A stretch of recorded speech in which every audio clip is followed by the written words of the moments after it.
E aí, pessoas, como estão de quarentena do coronavírus? Ainda estamos aqui todos presos em casa, que pena, né? Bom, se a história nos ensina que o ser humano é capaz de se adaptar a tudo, né? Todas as transformações, todas as mudanças. Bem-vindos aqui ao canal Super Acadêmico com o professor Fabiano hoje, e vamos ter hoje uma aula relacionada com o tema literatura. Vamos voltar um pouco para a literatura, já que faz algum tempo que a gente não tem nenhuma aula relacionada com isso. Bom, permitam a autoindulgência, eu vou fazer uma espécie de comparação de dois momentos literários diferentes, meus, certo? Como uma forma de elaborar a ideia de que um autor, né, seja ele de que época for, tem sempre momentos, né, diferenciados em sua carreira, e esses momentos eles podem ser interpretados a partir da própria leitura, né, no próprio texto. Então aqui hoje, né, eu vou pegar um trecho de uma história minha, de um livro meu, escrito em 1997, e um livro meu escrito, né, nos últimos 2 anos, que foi lançado esse ano. Então, tá aqui nessa coletânea aqui de obras minhas antigas, né? Eu já falei em algumas outras aulas, obras completas. Eu vou falar um trecho do livro Monstro em Mim, que a história se passa em 1997 e na verdade foi escrito em 1997 também. Então tem pelo menos uns 20 anos, né? Um pouco mais que isso. E como comparação a um trecho da obra Ginocracia, né, que eu também já falei para vocês em algum momento, vou deixar os dois aqui para fazer a capa, um comparativo das duas obras em dois trechos, dois momentos. Bom, por que trabalhar isso, né? Como a gente viu em uma aula anterior sobre como o Machado de Assis descreve mulheres na fase dele mais romântica, né? Final do romantismo, com o livro Helena. E como ele descreve mulheres na fase realista dele, né? Que é a fase mais conhecida, com o livro Dom Casmurro, né? Com a descrição de Capitu. Eu queria mostrar que o uso de dois momentos, né, de duas partes do dia, na verdade, que é o entardecer, em duas obras do mesmo autor, no caso eu, pode ser expresso de maneiras diferentes, expressando bem o momento individual, o momento subjetivo do autor relacionado com o contexto que ele está. Então, eu vou ler aqui o primeiro trecho do Monstro em Mim,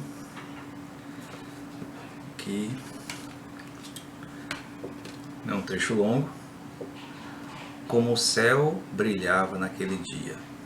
Já começava a anoitecer e tudo se tornava meio róseo. O crepúsculo sempre foi para mim uma metáfora do que eu era, uma transição. Havia o modo como as pessoas me viam, o dia, e havia a noite obscura e desconhecida da luz que sonhava e imaginava com um final perfeito para o tal apocalipse, como é da sua conotação, revelação. Um exercício sempre me fez estabelecer a diferença entre os dois eus, apreciar a própria respiração. É o que eu faço nesse exato momento, sem precisar de nenhuma concentração. Mas algumas vezes não dava certo. Algumas vezes eu ficava perdido e o eu da noite surgia à luz. E me afastava das pessoas, inclusive as que eu mais amava. E uma imaginação tão rica de frustração e malefício vinha cruel e mais destruidora a cada aparição dessa minha atual imagem. Porém, ainda naquela época, estava apaixonado e ajudava. E mesmo o ciúme se tornava agradável, com os ciúmes.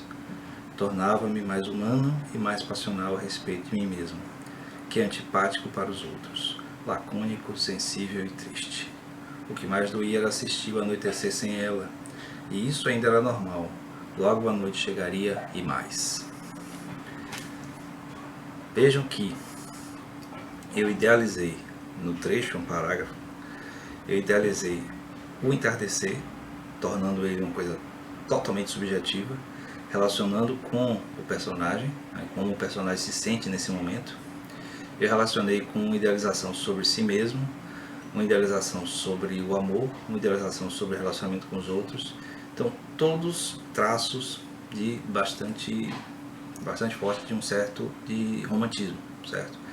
Então, esse processo todo de idealização do momento do entardecer, como se fosse uma metáfora de si mesmo, né, essa coisa bem subjetiva, é bem típico do movimento romântico, né?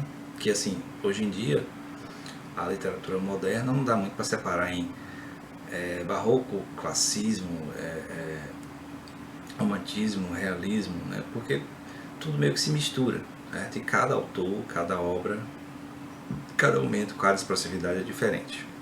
Agora vamos ao trecho do Ginocracia, que fala também do entardecer.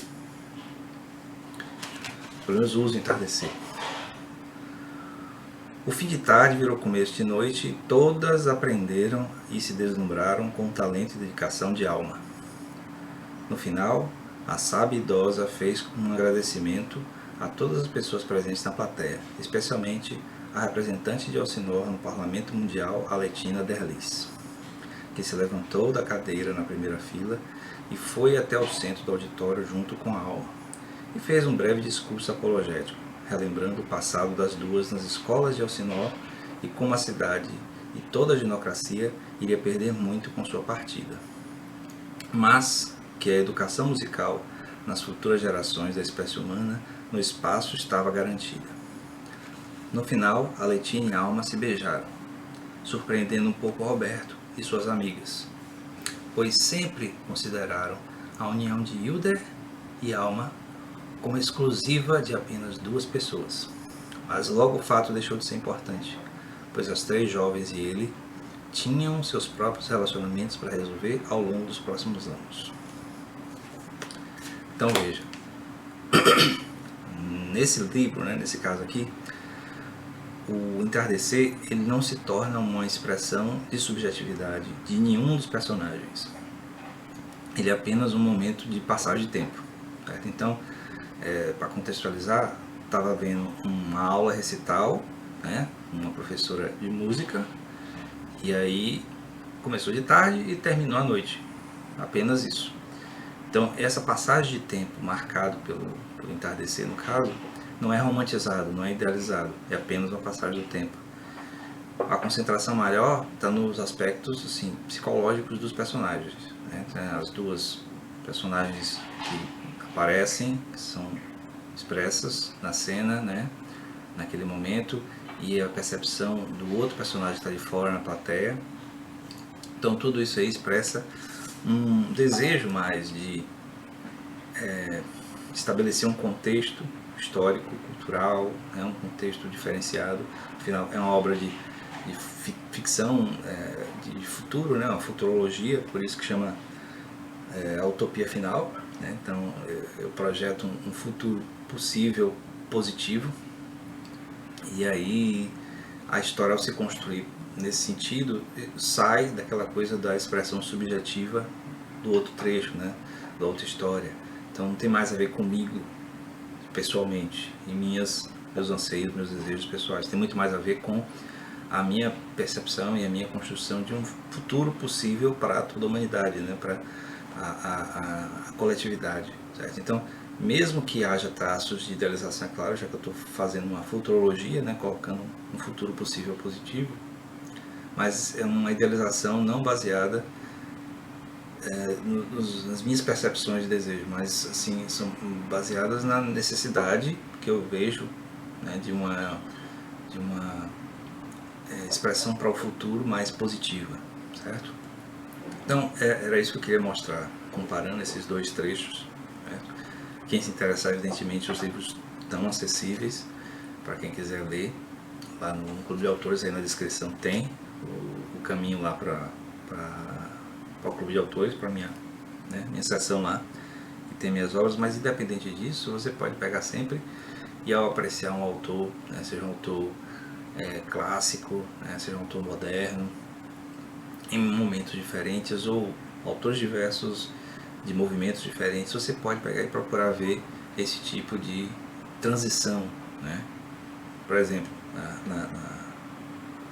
na literatura moderna brasileira, é muito interessante ver como a obra de Jorge Amado, por exemplo, né, que é muito conhecido, traduzido no mundo todo, conhecido pelos filmes, novelas que foram baseados em suas obras, como a obra dele vai transitando de um momento mais regional, pessoal, para uma coisa mais universal, mais coletiva, e depois para uma coisa mais de crítica social, e vai essa transição toda tem a ver com o autor Buda, né? Como o autor ele vai evoluindo também como indivíduo, né? Como sujeito ao longo da vida dele, e aí isso reflete na obra dele, certo? Espero que vocês tenham gostado da aula hoje de literatura, né? Nesse aspecto específico da evolução do autor e da obra dele, do conjunto da obra em momentos diferentes, relacionando isso com movimentos literários diversos, diferentes, né, que também se complementam ao serem comparados nos diversos aspectos, nas diferentes semelhanças. E não se esqueça de se inscrever no canal, dar o like no vídeo, colocar comentários, pedir novos temas de vídeos e dar uma visita lá nas minhas redes sociais, na livraria e nas obras minhas que estão abertas também, né? Pode ler na internet tranquilo. Até o próximo.